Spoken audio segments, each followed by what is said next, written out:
Hey guys, today we're going to be studying about maternal adaptations to pregnancy. The first topic is genital changes. So we begin with uterus.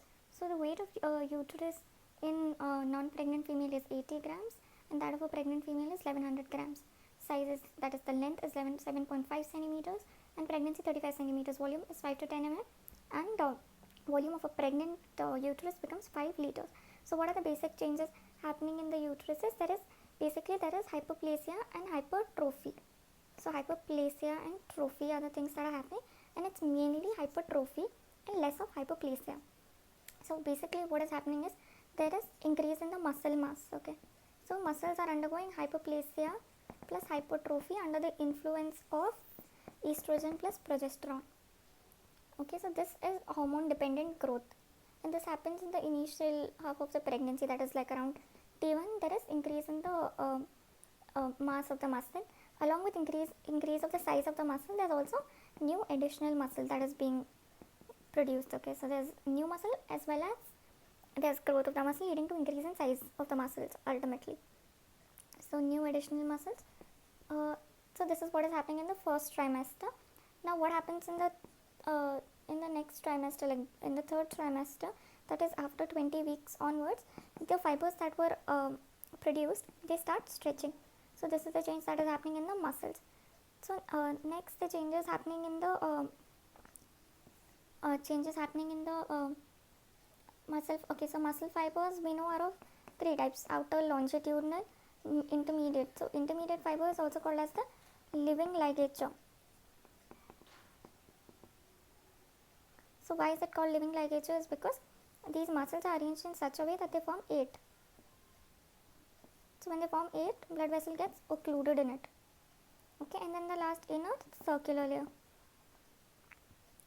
Now following that, there is also increase in vascularity as well as there's increase in the lymphatics.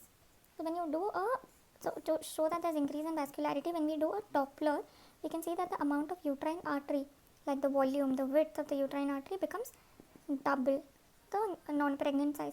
And we basically know that the blood supply to the uterus is by uterine artery plus the ovarian artery. So during pregnancy, the uterine artery and ovarian artery basically carry equal amount of blood. That is only during pregnancy. In a non-pregnancy, uterine artery carries most of the blood and ovarian artery just carries a little bit of blood. So that's another change that is seen. And now when we're talking about the shape, so the shape of a non-pregnant female, it's okay, this is a very poor diagram, but it's pear shaped, right? Non-pregnancy. In pregnancy it tends to become globular. This is because of asymmetrical growth. So the fundus enlarges more than the body, so there's asymmetrical growth. We've already told about the weight changes, volume and size changes in pregnancy. Now talking about position. So when we talk about position, okay, so now talking about the position of the uterus. So initially it is present over, okay, so let's imagine this to be the bladder. So initially the uterus is present on it. This is the normal anteverted position, the non-pregnant position. So as female becomes pregnant, she'll start applying, like the uterus, gravid uterus applies pressure over the bladder. So because of this, there's incomplete filling of the bladder and there's increase in frequency of maturation. Okay, so as female in priming gravida, as like the pregnancy advances, the uterus tends to become like straight, like it lies against the maternal spine behind. But in multipara women, it still maintains its anteverted position because of lax abdominal walls. Now the next thing that happens is with respect to the lateral dextrosity, like with respect to the lateral relationship of the uterus. So we know that uterus is dextrorotatory.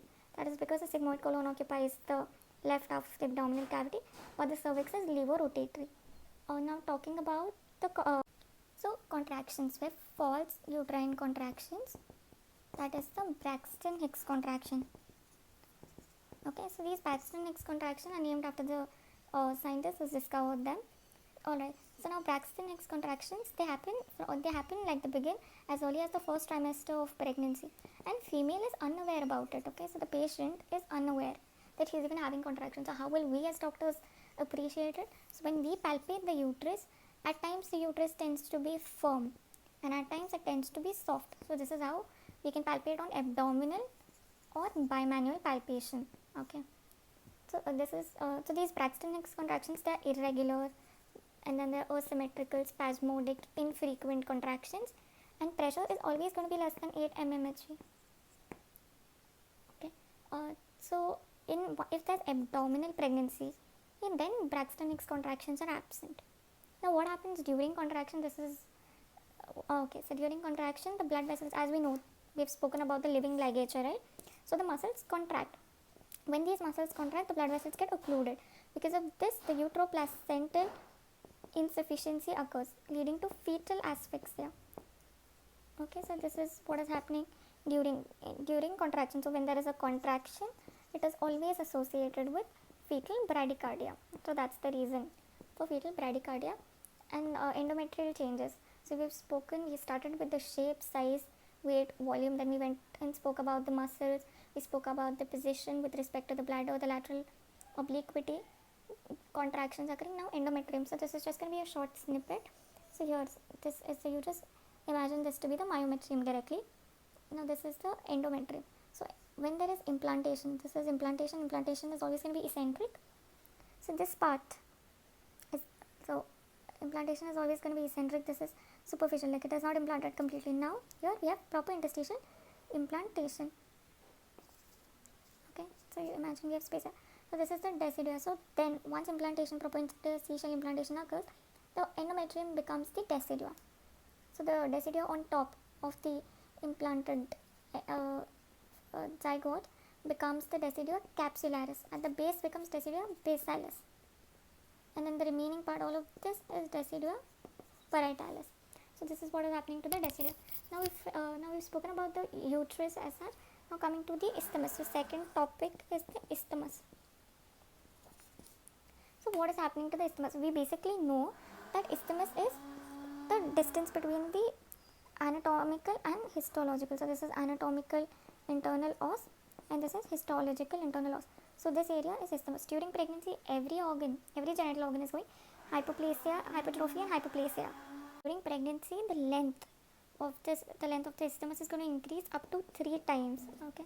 So now that the length has increased, it will get expanded, like it will become a part of the uterine wall.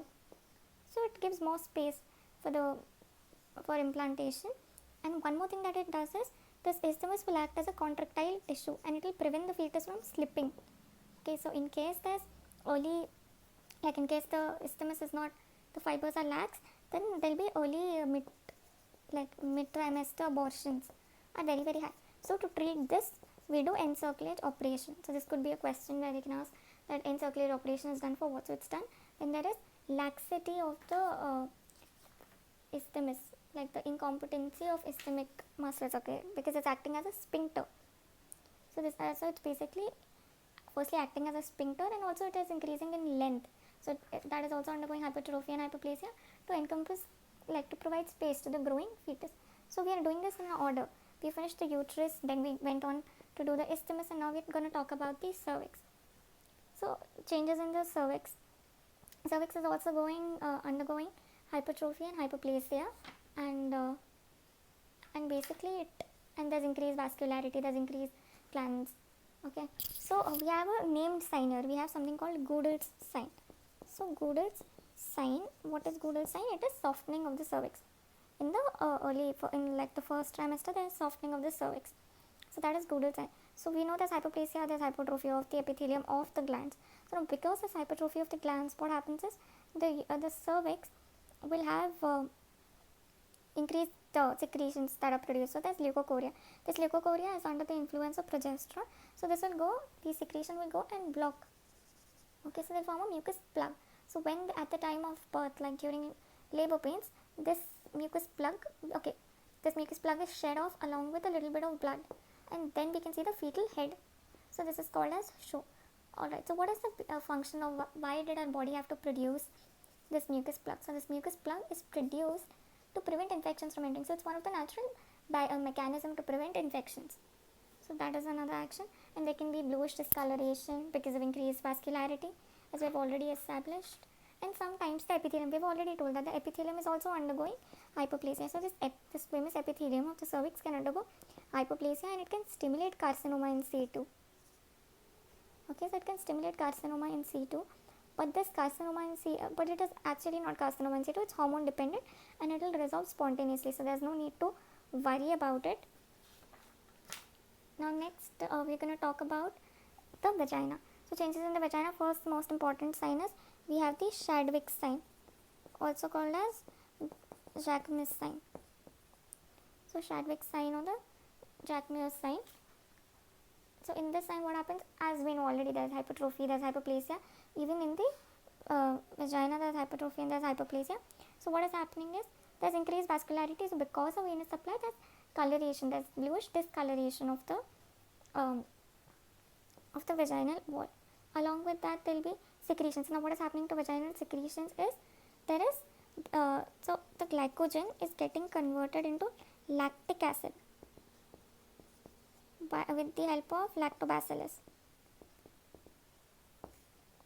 right? So this is leading to an acidic pH. Because of this we have acidic pH which is inhibiting pathogenic organisms. This is another barrier mechanism for preventing infections during pregnancy. And in the vagina, the cells during pregnancy is this preponderance of navicular cells. Now next, coming to the vulva also, labia minora becomes hypertrophied and discolored, so it is hyperpigmented hypertrophy. Same thing happens with the fallopian tubes and the ovaries. So in the fallopian tube you can see that there is hypertrophy, there is hyperplasia, there is congestion of the tubes. Along with that we can also see that sometimes there is residual reaction, like the patches of residual reaction. So and then there is flattening of the epithelium. In ovary there is arresting of the menstrual cycle. Okay, so we have the corpus luteum which is maintained for about 8 weeks, and then that regresses and the action is taken up by the placenta. So and in the ovary also we can have decidual patches. So these are the changes that are occurring in the genital system during pregnancy.